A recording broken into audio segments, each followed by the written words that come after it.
Salam sejahtera. Saudara-saudari yang saya hormati, saya Azima Nayara Putri dari kelas 12B akan membuat video orasi pengayaan Al-Quran Hadis dengan judul Bencana Sumatera, Ujian Bagi Iman Peringatan tentang Hutan. Beberapa waktu yang lalu, kita dikejutkan dengan tragedi kemanusiaan dan alam di Sumatera dan Aceh.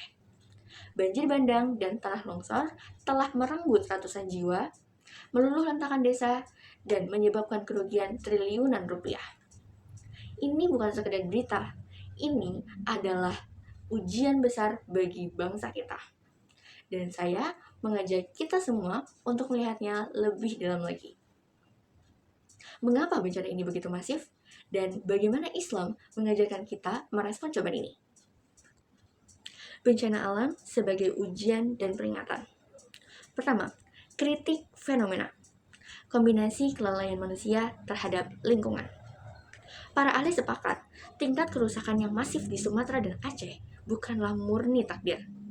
Hujan deras memanglah pemicu, tapi kerentanan ekologis akibat kerusakan hutan di wilayah hulu adalah penyebab utama.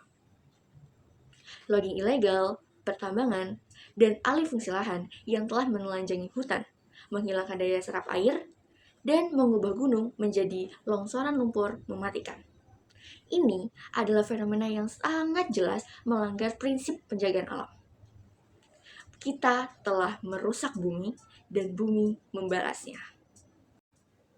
Kedua, keterkaitan dengan ayat-ayat Al-Quran dan hadis-hadis. Ujian keimanan dan respon. Dalam Islam, bencana alam dapat dipandang sebagai ujian atau bisa disebut bala, fitnah, sekaligus peringatan.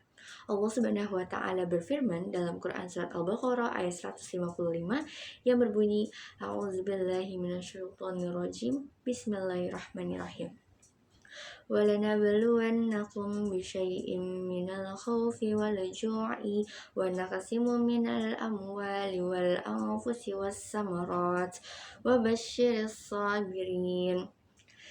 Shadaqallahul Azim, yang artinya, dan sungguh kami akan memberikan kamu cobaan dengan sedikit ketakutan, kelaparan, kekurangan harta, jiwa, dan buah-buahan.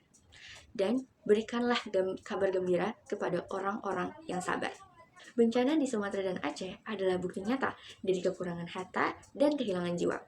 Namun, ayat ini ditutup dengan perintah yang sangat jelas, yaitu dan berikanlah kabar gembira kepada orang-orang yang sabar.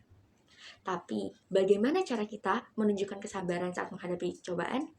Kita bisa belajar dari teladan Nabi Muhammad SAW yang diriwayatkan oleh Imam Ahmad melalui sahabatnya yaitu Hudzaifah ibn al-Yamin, bahwa apabila beliau dihadapkan satu ujian atau cobaan, beliau melaksanakan sholat. Ini adalah panduan praktis. Ketika kita dihadapkan oleh ujian atau cobaan, respon pertama umat Islam bukanlah keluh kesah, tetapi kembali kepada Allah melalui sholat.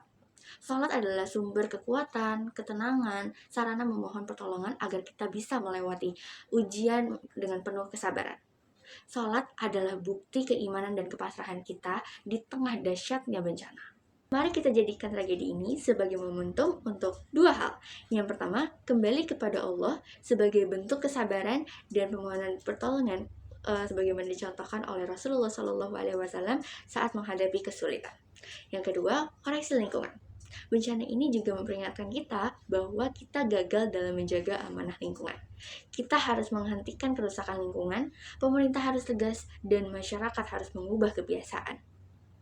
Mari kita buktikan kita adalah umat yang kuat dalam menjalani ujian dan tanggap menjaga lingkungan dengan aksi nyata. Terima kasih, cukup sekian dari saya. Wassalamualaikum warahmatullahi wabarakatuh.